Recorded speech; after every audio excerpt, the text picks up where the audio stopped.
17-ാം തീയതി രാവിലെ ഞങ്ങൾ എഴുന്നേറ്റു. ഇന്ന് കോഴിക്കോട് പോവാണ്. രാവിലെ തന്നെ ഏകദേശം ഒരു 4 മണിയായപ്പോൾ എഴുന്നേറ്റു. രാവിലെ അലോഷ്യസിനെ കുത്തി എഴുന്നേപ്പിച്ചു. ഡ്രസ് ഇട്ട പാടെ തന്നെ അലോഷ്യക്ക് പുറത്തു പോകണം. ഞങ്ങളെ വിടാനായി വരുന്നത് ബിനിച്ചാച്ചനാണ്. എന്റെ മൂത്ത സിസ്റ്ററിന്റെ ഹസ്ബൻഡാണ്. ചാച്ചൻ നല്ല ചുമയുണ്ട്, പ്രായമായി വരുന്നു. ഞങ്ങൾ ചെങ്ങന്നൂർ ടൗണിലൂടെ റെയിൽവേ സ്റ്റേഷനിലേക്ക് ലക്ഷ്യം വിട്ട് യാത്രയായി. ശബരിമല സീസണാണ്. ഞങ്ങൾ റെയിൽവേ സ്റ്റേഷനിൽ എത്തി. ഞങ്ങളെ വെൽക്കം ചെയ്തത് ഒരു അനൗൺസ്മെന്റിലൂടെയായിരുന്നു. ഞാൻ പെട്ടിയൊക്കെ എടുത്ത് ബിനിച്ചാച്ചനോട് യാത്ര പറഞ്ഞ് സ്റ്റേഷന്റെ അകത്ത് നേരെ പോയത് റെയിൽവേ സ്റ്റേഷനിലെ ഇൻഫർമേഷൻ ഡിസ്പ്ലേയിലേക്കാണ്. ട്രെയിനിന്റെ ടൈമും പിന്നെ പ്ലാറ്റ്ഫോം നമ്പറും. പ്ലാറ്റ്ഫോം നമ്പർ 3 ഞാൻ പെട്ടിയുമായി എടുത്ത് നടന്നു. ഈ വൃത്തിയിട്ട സ്റ്റെപ്പ് മൊത്തം ഞാൻ പെട്ടി പിടിച്ചു കയറി. എന്നോട് ബിനിച്ചാച്ചൻ പറഞ്ഞാണ് ചെറിയ 2 പെട്ടിയുടെ ആവശ്യമുള്ളൂ. എന്നാൽ ഞങ്ങൾ വലിയ പെട്ടിയും ഒരു മീഡിയം പെട്ടിയുമാണ് എടുത്തത്. രാവിലെ തന്നെ നല്ല തിരക്കുണ്ട്. അയ്യപ്പ ഭക്തർ എല്ലാവരും സ്റ്റേഷനിൽ കിടപ്പുണ്ട്. ഇതര സംസ്ഥാന ഭക്തന്മാരാണ് ഇതൊക്കെ. രാവിലെ തന്നെ എല്ലാവരും എഴുന്നേൽക്കുന്നുണ്ട്. ദൂരെ ഒരു പ്രാർത്ഥന വഴി കേട്ടു. ഞങ്ങൾ സ്റ്റേഷനിൽ അല്പനേരം കാക്കയെ നോക്കിയിരുന്നു. അലോഷ്യസിന്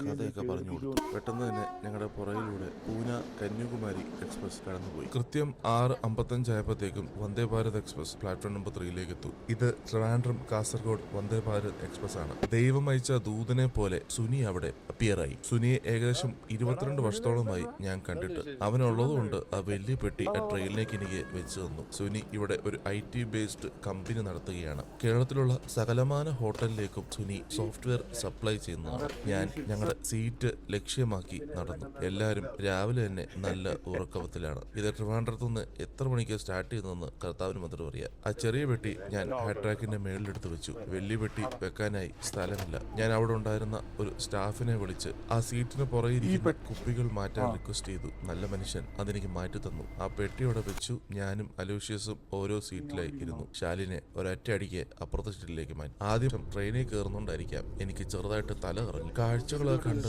ഞങ്ങൾ അങ്ങനെ ഇരുന്നു. ട്രെയിനിൽ 2 പത്രങ്ങൾ കിട്ടും. ഒന്നൊരു ഇംഗ്ലീഷ് പത്രവും പിന്നെ ഒരു മലയാള പത്രവും. ഞാൻ ആദ്യം ചെയ്തത് ഇൻസ്റ്റാഗ്രാമിൽ ഒരു പോസ്റ്റ് ഇട്ടു. കുറെ പേര് അറിയണമല്ലോ. ഞങ്ങളുടെ ബ്രേക്ക്ഫാസ്റ്റ് എത്തി. വളരെ നല്ല വൃത്തികെട്ട ബ്രേക്ക്ഫാസ്റ്റ് ആയിരുന്നു. അപ്പം വട്ടി പോലെ ഇരുന്നു. ആ കേസരി ഉള്ളത് കൊണ്ട് ഞങ്ങൾ അഡ്ജസ്റ്റ് ചെയ്തു. അലോഷ്യസിന് മമ്മി തന്നുവിട്ട കപ്പ് കേക്ക് ഉള്ളതുകൊണ്ട് അത് കഴിക്കാൻ കൊടുത്തു. അങ്ങനെ കോട്ടയം റെയിൽവേ സ്റ്റേഷൻ എത്തി. റെയിൽവേ സ്റ്റേഷൻ കഴിഞ്ഞപ്പോഴത്തേക്കും എനിക്കൊരു ആഗ്രഹം തോന്നി, ഒരു കോഫി കുടിക്കാമെന്ന്. ഞാൻ ചെയ്ത ഏറ്റവും വലിയ മിസ്റ്റേക്ക് ആയിരുന്നു അത്. കോഫിയുടെ സാഷ പോലും മുറിഞ്ഞു വരുന്നില്ലായിരുന്നു. അതിനെ കടിച്ചു പറിച്ച് ഞാൻ കോഫി എന്റെ ദൈവമേ. ആ കോഫി സാഷെ കമ്പനിക്കായി ഞാൻ പ്രാർത്ഥിച്ചു. ആ ബിസ്ക്കറ്റ് ഉള്ളത് കൊണ്ട് ആ വൃത്തിയിട്ട കോഫിയുടെ ടേസ്റ്റ് എന്റെ നാവിന്ന് പോയി. ഞാൻ അലോഷ്യസിനെ കാണാതെ പയ്യെ സീറ്റിൽ നിന്നും എഴുന്നേറ്റു. ഈ ട്രെയിനൊക്കെ ഒന്ന് ചുറ്റിക്കറങ്ങി കാണണം. പിന്നെ പോകുമ്പോഴേക്ക് സുനിയേയും കാണണം. സുനി C4 കമ്പാർട്ട്മെന്റിൽ ഉണ്ടെന്ന് അറിയിച്ചിരുന്നു. ഞാൻ C6 കമ്പാർട്ട്മെന്റിലാണ്. അവിടെ നിന്ന് ഞാൻ പയ്യെ മന്ദം എല്ലാ സീറ്റിനെയും താണ്ടി നടന്നു.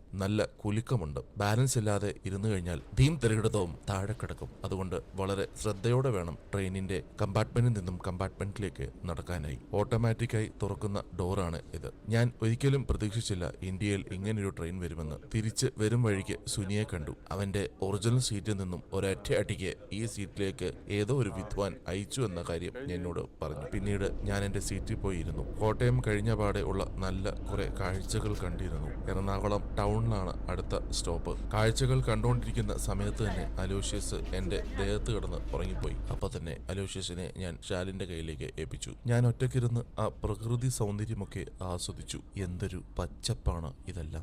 ഇതിനെയൊക്കെ പറിച്ച് ആ ഖത്തറിലേക്ക് നടാനായി ഞാൻ കൊതിച്ചു. 11:15 ആയപ്പോഴത്തേക്കും കോഴിക്കോട് റെയിൽവേ സ്റ്റേഷനിൽ പ്ലാറ്റ്ഫോം നമ്പർ 5 ട്രെയിനുകൾ. ഇവിടുന്ന് പുറത്തിറങ്ങി കഴിഞ്ഞാൽ ടാക്സിയോ അല്ലെങ്കിൽ ഓട്ടോയോ കിട്ടുമെന്ന് സുനി പറഞ്ഞു. അങ്ങനെ ഞങ്ങൾ സുനിയോട് യാത്ര പറഞ്ഞ് ഞങ്ങൾ റെയിൽവേ സ്റ്റേഷന്റെ പുറത്തേക്ക് നടന്നു. പുറത്താണെങ്കിൽ നല്ല ഒടുക്കത്തെ ട്രാഫിക്കും. ഇതിനിടയിലൂടെ എങ്ങനെ ഓട്ടോ പിടിക്കുമെന്ന് എനിക്ക് അറിഞ്ഞുകൂടാ. ഞാൻ അവിടെ കുറച്ചു നേരം ഒന്ന് നിന്നു. അടുത്തുണ്ടായിരുന്ന ഒരു ചേട്ടനോട് ചോദിച്ചു എങ്ങനെയാണ് ടാക്സിയിൽ പിടിക്കുക എന്ന്. ആ ചേട്ടൻ പറഞ്ഞു അവിടെ ഒരു ആള് കാണുമെന്ന്. അവിടെ പോയപ്പോഴത്തേക്കും ഒരു പൊടി പോലുമില്ല. ഭാഗ്യത്തിന് അവിടെ ഒരു നമ്പർ കണ്ടു. ടാക്സി സർവീസിന്റെ നമ്പറാണെന്ന് ഞാൻ വിചാരിച്ച് ചുമ്മാ ഒന്ന് കോൾ ചെയ്തു. ഭാഗ്യം അത് തന്നെയായിരുന്നു. ഞാൻ ആ ചേട്ടനോട് എന്റെ അഡ്രസ്സ് പറഞ്ഞു കൊടുത്തു. എങ്ങോട്ടേക്ക് പോകണം, ഞാൻ എവിടെ നിൽക്കുന്നു എന്ന്. ആ ചേട്ടൻ ഒരു 10 മിനിറ്റിനുള്ളിൽ വരാമെന്ന് പറഞ്ഞു. ഇവിടെ ഇപ്പം എന്തോ പണി നടന്നുകൊണ്ടിരിക്കുകയാണ്. അതുകൊണ്ടാകാം ഇത്രയും തിരക്കുള്ളത്. ഞാൻ കുറച്ചു നേരം ആ തിരക്കിന്റെയൊക്കെ കാഴ്ചകൾ കണ്ടു നിന്നു. ആർക്കും വെയിറ്റ് ചെയ്യാൻ പോലും സമയമില്ല. ഓട്ടോക്കാരാണെങ്കിൽ ആർക്കും നിന്നു കൊടുക്കത്തുമില്ല.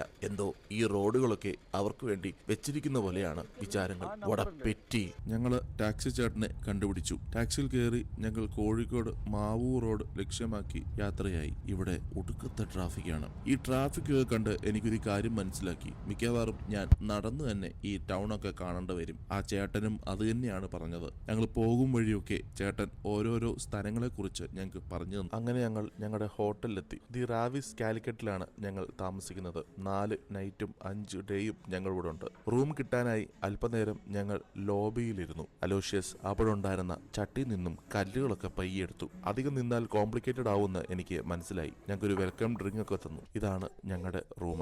റൂമിൽ ഒരു പിക്ചറൊക്കെ ഉണ്ട്. കയറി വരുമ്പോൾ തന്നെ ഒരു ക്യൂൻ ബെഡാണ് ഞങ്ങൾ റിക്വസ്റ്റ് ചെയ്തത്. എനിക്ക് ഏറ്റവും കൂടുതൽ ഈ റൂമിനെ കുറിച്ച് ഇഷ്ടപ്പെട്ടത് ഈ കാഴ്ചയാണ്. കോഴിക്കോട് ടൗൺ മൊത്തമായി കാണാൻ പറ്റുന്ന ഒരു വ്യൂ. ആഹാ, എന്ത് മനോഹരം. ഇതാണ് ഞങ്ങളുടെ ഡ്രസ്സിംഗ് റൂം. പിന്നെ ഒരു ടോയ്ലറ്റും ഉണ്ട്. പിന്നെ ഒരു മിനി കോഫി ബാറും പിന്നെ ഒരു കോഫി മേക്കിംഗ് സെക്ഷനും ഉണ്ട് ഇവിടെ. പക്ഷേ ഈ മിനി ബാറൊന്നും ഞാൻ ഉപയോഗിക്കില്ല. ഞാൻ അത്രക്കാരൊന്നും അല്ല കേട്ടോ.